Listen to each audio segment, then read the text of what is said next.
ஐயா வணக்கம். என் பேர் கஜேந்திரன், தாராவிலேருந்து வந்திருக்கேன். உங்கள் நிகழ்ச்சியை நிறைய டிவியில் பார்த்துருக்கேன். நேரடியாக பேச பார்க்க வாய்ப்பு கொடுத்த மும்பை தவீத் ஜமாத் அமைப்புக்கு முதல்ல என்னோட நன்றியை தெரிவிச்சுக்கிறேன். குழந்தைகள் பெக்கிறது தொடர்ச்சியாக அவங்க குறிப்பாக பெண்கள் டார்ச்சர் பண்ணப்படுறாங்க. இதை நான் நேரடியாகவே தாராவியில், அதாவது என்னோட நண்பர்கள் பெரும்பாலும் பார்த்திங்கன்னா இஸ்லாமியர்கள், நேரடியாகவே பார்த்துருக்கேன். என்னோட பெண் நண்பர் பக்கத்து வீட்டில் உள்ளவங்க குழந்தை 3 குழந்தை ஆகிடுச்சு. 2வது குழந்தைக்கே அவங்க சொன்னாங்க, நான் கற்பதரை பண்ணிக்கிறேன் அப்படின்னப்ப, இல்லை உன்னை தலாக் பண்ணிவிடுவேன் அப்படின்னாங்க. ஆனால் இவங்க பொறுத்துக்கிட்டாங்க. 3வது குழந்தை பிறந்துச்சு. திரும்ப சொல்லக்குள்ள ரொம்ப மன உடைஞ்சு போயிட்டாங்க. நான் மனுஷியா மாடா, எனக்கும் உணர்வுகள் இருக்குது, ஏன் இப்படி சுற்றுற பெரிய சண்டையே ஆச்சு. வீட்டில் அடிக்கடி சண்டை. இதன் இறுதி என்னாச்சுன்னா, என்னோட நண்பர், அந்த பெண் நண்பர் தீக்குளிச்சு இறந்துட்டாங்க. இது இஸ்லாத்தில் பெண் குழந்தைகளை எந்த மதமும் பார்த்திங்கன்னா பெத்துக்கன்னு சொல்லலை. அதாவது உருவான பிறகு அழிக்கக்கூடாதுன்னு தான் எந்த மதமும் சொல்லுது. ஆக இதுக்கான விளக்கம் இஸ்லாத்தில் இதை பற்றி சொன்னீங்கன்னா ரொம்ப சந்தோஷப்படுங்க. அதாவது அவங்களுக்கு தெரிஞ்ச ஒரு குடும்பத்தில் 3 கேட்டிருக்காரு. எல்லாம் மிச்சம் டைம் இருந்தால் பார்ப்போம். மற்ற கேள்வி அவங்க வேறு யாராவது கேளுங்க. அது புஸ்தகம் கூட வாங்கிக்கிறங்க, சரியா? அதாவது ஒரு தெரிஞ்ச குடும்பத்தில் 3 குழந்தை பெற்றுட்டாங்களாம். அதுக்கப்புறம் வேணாண்டு மனைவி குடும்ப கட்டுப்பாடு பண்ண சொன்னால் கணவன் வேணான்னு சொல்லி கடைசியில் வெந்து போய் அவங்களுக்கு கஷ்டப்பட்டு தீக்குளிச்சு இறந்து போயிட்டாங்க. பெண்களை புள்ள பெற மிஷனாக கருதுறீங்களா? அதுதான் இஸ்லாம் சொல்லுதா வந்து கேட்குறாங்க. முதல்ல குடும்ப கட்டுப்பாடுங்கிறதை பற்றி இஸ்லாத்தின் நிலை என்னன்னு கேட்டால், குடும்ப கட்டுப்பாட்டை 2ஆக இஸ்லாம் பிரிக்கிறது. ஒன்று நிரந்தரமாக அந்த பிள்ளை பெறும் தன்மையை ஆணோ பெண்ணோ நீக்கி விடுவது. இன்னொன்று தற்காலிகமாக நீக்கி வைத்துக் கொள்வது, டெம்பரவரியாக நிறுத்திக் கொள்வது. இப்படி 2 வகை இருக்கிறது. இப்போ நிரந்தரம்னா எப்படின்னு கேட்டால், ஒரு பெண் இருக்காங்கன்னு வைங்களேன், அவங்க கர்ப்பப்பையை எடுத்துகிட்டு வைங்க, அப்புறம் பிள்ளை பெற முடியுமா? முடியாது. 2 குழந்தை இருக்குது போதும்னு சொல்லிட்டு குடும்ப கட்டுப்பாடுங்கிற பேரில் ஒரு ஆம்பளை போய் ஆண்மை நீக்கம் செஞ்சுட்டான்னு வைங்க, அதாவது குழந்தை பெறக்கூடிய தன்மையை நீக்கிற அளவுக்கு இந்த வாசக்டமிப்பாங்கல்ல, அந்த மாதிரி ஒரு ஆப்ரேஷன் பண்ணிட்டான்னு வைங்க, அதுக்கு பிறகு இவனால் குழந்தை உண்டாக்க முடியுமா? நிரந்தரமாக போயிடும். இந்த சுனாமி வந்துச்சு, அந்த நேரத்தில் நம்ம பார்த்தோம், கண்ணீர் விட்டு அழுகுன கதையெல்லாம் பார்த்தோம். 2 பிள்ளை இருக்குன்னு சொல்லி குடும்ப கட்டுப்பாடு நிரந்தரமாக பண்ணிட்டாங்க. 2 பிள்ளையும் சுனாமியில் போயிடுச்சு. இப்போ இந்த மறுபடியும் பிள்ளை இப்போ என்ன செய்கிறது?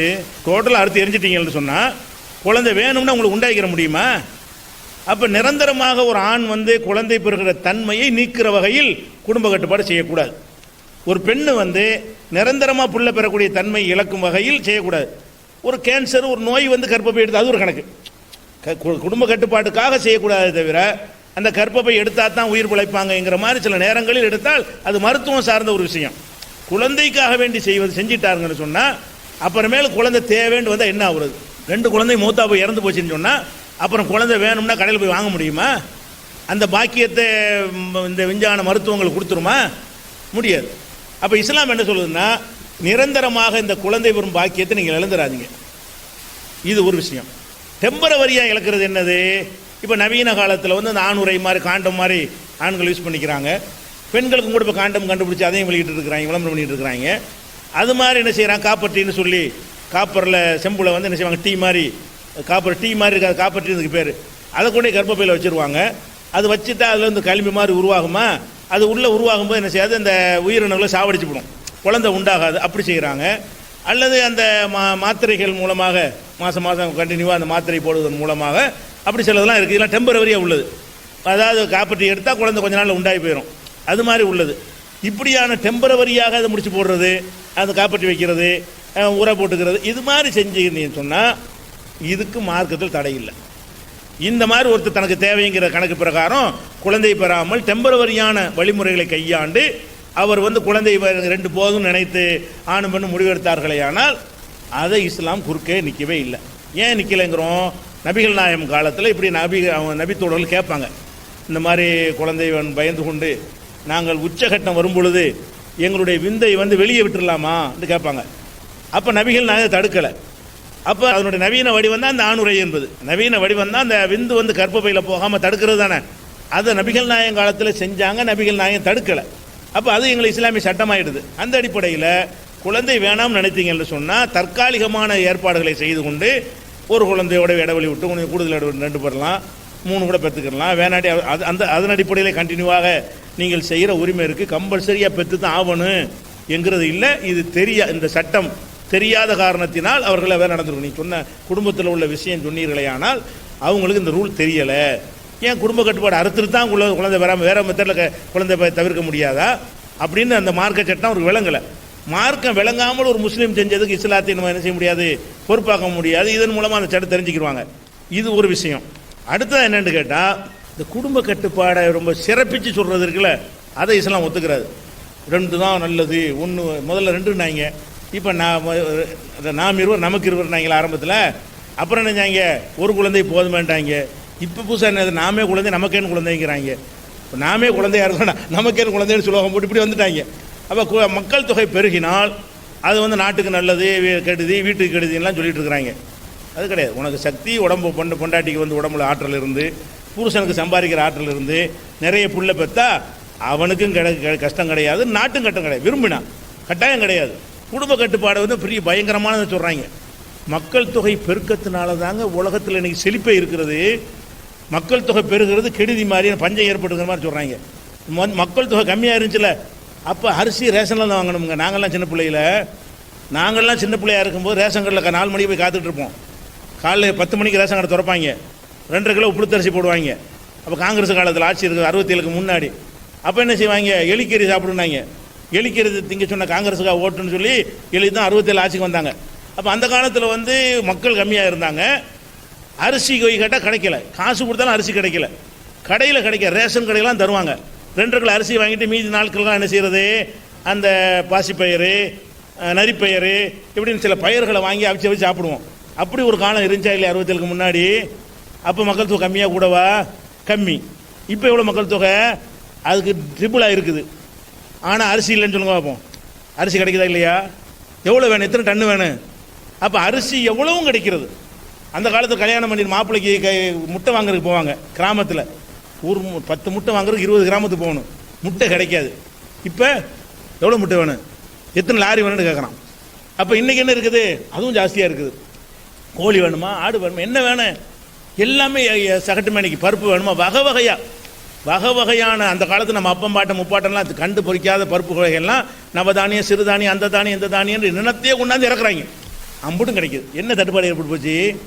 மக்கள் தொகை பெருகி என்ன தட்டுப்பாடுன்னு, மக்கள் தொகை பெருகுனா தான் மூளை வேலை செய்யும். இதை எப்படி தீர்வு காண்றது? முதல்ல 6 மாதத்தில் விவசாயம் பண்ணானா, அப்புறம் மக்கள் தொகை பெருகணும்னு என்ன செஞ்சான், 3 மாதத்தில் பண்ணுறதுக்கு என்னன்னு கண்டுபிடிச்சான். அப்போ பாதி பிரச்சனை தீர்ந்து போச்சு. முடியாது பாருங்கள், 6 மாதம் 3 மாதம் ஆகிவிட்டா தமிழ் ஆகி போச்சுலங்க. அப்போ குறுவைன்னு கண்டுபிடிச்சான். அதுக்கப்புறம் கடல் நீரை குடிநீர் ஆக்கிற, கடல் நீரில் விவசாயம் பண்ணுறதுக்கு யோசிச்சுட்டு இருக்கிறாங்க. சொட்டு நீர் பாசனம்ங்கிறாங்க. இதெல்லாம் எதுக்கு யோசிக்கிறான்? எல்லாம் மக்கள் தொகை பெருக தான் மூளை வேலை செய்யும். மக்கள் தொகை கம்மியாக இருந்தால் மூளை வேலை செய்யாது. இந்த மைக்கையும் கண்டுபிடிச்சாங்கிறான். பம்பாயில் மொத்தம் 20 பேர் இந்த மைக்கு தேவையா? பம்பாயுடைய மக்கள் தொகை 20 பேருங்க. மைக்கா வேணும், சும்மா நின்று பேசிட்டு போகிறேன். கேட்டு மக்கள் தொகை பெருகும் போது 3 பேருக்கு எப்படி கேட்குறது? அது கண்டுபிடிக்கிறான். மக்கள் பெருக்க போய் தான் எல்லாம் கண்டுபிடிச்சான். பஸ்ஸு இது கண்டுபிடிச்சான். ஊரில் 200 பேர் தான் பஸ்ஸு கண்டுபிடிப்பானே. பம்பாயில் 200 பேர், டெல்லியில் 200 பேர். இந்த பஸ் என்னதுக்குண்ணே கண்டுபிடிச்சி வாழ முடியுமா? அதை வச்சு ஓட்டிட்டு போன லாபம் கிடைக்குமா? அப்போ மக்கள் தாறுமாறாக பெருகுனா தான் பஸ்ஸை விடலாம், லாரி விடலாம். கம்ப்யூட்டர் கண்டுபிடிச்சான், டிவி இது கண்டுபிடிச்சான். மக்கள் நிறைய இருந்தால் தான் மார்க்கெட் பண்ணலாம். டிவியை கண்டுபிடிச்ச காலத்தில் 100 பேர் இருந்தான்னு சொன்னால் அதை கண்டுபிடிச்ச காசாவது கிடைக்குமா அவனுக்கு? 100 பேர் 100 டிவியை வாங்கி முடிச்சுட்டு வேலை முடிச்சு வச்ச அப்புறம் அப்போ என்ன செய்யணும்? மக்கள் தொகை பெருக தான். இப்போ கட்டணம்லாம் இருக்குது. அந்த காலத்தில் இப்படி கட்டிட்டு இருந்தாங்க. இப்போ பம்பாயில் இப்படி போயிட்டு இருக்கு. இடம் இல்லாட்டி இப்படி போயிட்டு இல்லை. இந்த அறிவு ஏன் வந்துச்சு உனக்கு? மக்கள் தொகை பெருகினவனை பார்க்குறான். ஆஹா, ஜனத்தொகை கூடி போச்சு, இப்படி இடம் வாங்க முடியலை, இப்படி ஏற்றுறா மேலே. அப்போ மேலே காங்கிரீட்டு அந்த நவீனத்தை கண்டுபிடிச்சி 50 மாடி 60 மாடி கட்டுறீல்ல, இப்படி போக முடியாட்டி இந்த மூளையை தந்தது எது? நெருக்கடிக்கு உலகம் ஆளாகும் போது தீர்வை பற்றி சிந்திப்பான். வெறும் கையோட வயிற்றோட மட்டும் மனுஷன் பிறக்கல, மூளையோட பிறக்கிறான். அவன் தீர்வு காணுவான். அதனால மக்கள் தொகை பெருகிறது கெடுதலாம் கிடையாது, நல்லது நாட்டுக்கு. மனித வளத்தினால தான் இந்தியா இன்னைக்கு நின்று தாக்குப்பிடிக்கிறது. உலகத்தில் விலைவாசி எங்கே கம்மி? நீங்கள் இந்தியாவில் உள்ள பழைய நிலையோடு ஒப்பிட்டு கூடன்னு சொல்லிட்டு இருக்கலாம். உலகத்தில் இந்தியா தான் கம்மியாக இருக்குது. எப்போதுமே உலக நாடுகள் எடுத்துக்கிட்டீங்கன்னா இந்தியாவில் தான் எல்லாமே கம்மி விலை, உணவுப் பொருள்லேருந்து எல்லாமே எடுத்துக்கிட்டீங்கன்னா. அவங்க ஒரு டாலருக்கு விற்கிற அரிசியை நீங்கள் ₹1 விற்றுருவீங்க. ஒரு டாலருக்கு ₹60. ₹60 விற்கிறேன்னு சரிங்க, நீங்கள் ஒரு ₹3 ₹4 வாங்கிட்டு போயிடுறீங்க. அரிசி ₹60 விற்கிதா நல்ல அரிசி? அமெரிக்காவில் ஒன்று $60 வாங்கணும். $60 எத்தனை ரூபா? $3600. $60 $60 ரூபா மாதிரி பேசுவாங்க அவங்க. நம்ம ₹60 அரிசி வாங்கினா அமெரிக்காவில் அமெரிக்காவுடைய ₹60 வாங்கணும். அதனுடைய மதிப்பு ஒரு டாலருக்கு ₹60, $3600. வாழ முடியுமா இங்கெல்லாம்? எதுக்கு இங்கே சுற்றுலா வர்றாங்க லீவு நாளில்? சுற்றுலா வந்தாங்கன்னா பாதி காசை மிச்சப்படுத்திட்டு போகலான்னு தான். இங்கே திண்டா மிச்சம். அப்போ இங்கே என்ன செய்யலாம்? ₹100 வாழலாம், ₹50 வாழலாம்லாம் இருக்குது. அங்கெல்லாம் ஒன்றும் முடியாது, பிளேடு வாங்க முடியாது அந்த நாட்டில். அப்படியாக தாறுமாற எல்லாம் டாலரில் வச்சு விலையை வச்சு சொல்கிறாங்க. இதனால் மேன் பவர் கம்மி. அப்போ அவங்க அதுக்கு வேலைக்கு ஆள் கேட்டால் அவன் ₹5 லட்ச கேட்பான் வேலைக்கு. இந்தியாவில் கேட்டால் ₹10,000 மாதம் கொடுத்தா போதும் இவனுக்கு. அப்போ மேன் பவர் ஜாஸ்தியாக இருக்கும்போது அது நிறைய வசதிகள் கிடைக்கிறது, சீப்பாக கிடைக்கிறது.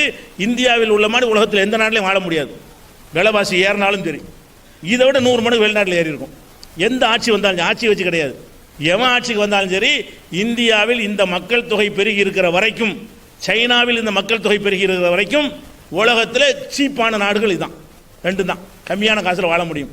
மக்கள் தொகை கம்மியான நாட்டில் தாறுமாறாக விலை இருக்கும். அதனால் இப்போ மக்கள் தொகை பெருகிறதுங்கிறது ஒரு கடிதம் கிடையாதுங்க. இப்போ மட்டுமா கிடைக்கல, அப்பவும் தான் கிடைக்கல. 500 பேர் உலகத்தில் இருந்தாலும் நம்ம 10 பேர் கிடைக்காது. அது விநியோகிக்கிற முறை தப்பு. எவ்வளோ கிடைக்கலங்கிற காரணம் தான் சொல்லக்கூடாது. காசு இருந்தால் கிடைக்கும். உணவு கிடைக்கிது, காசு தான் இல்லை. சில பேருக்கு உணவு கிடைக்கலன்னா உணவாக இல்லை நாட்டில்.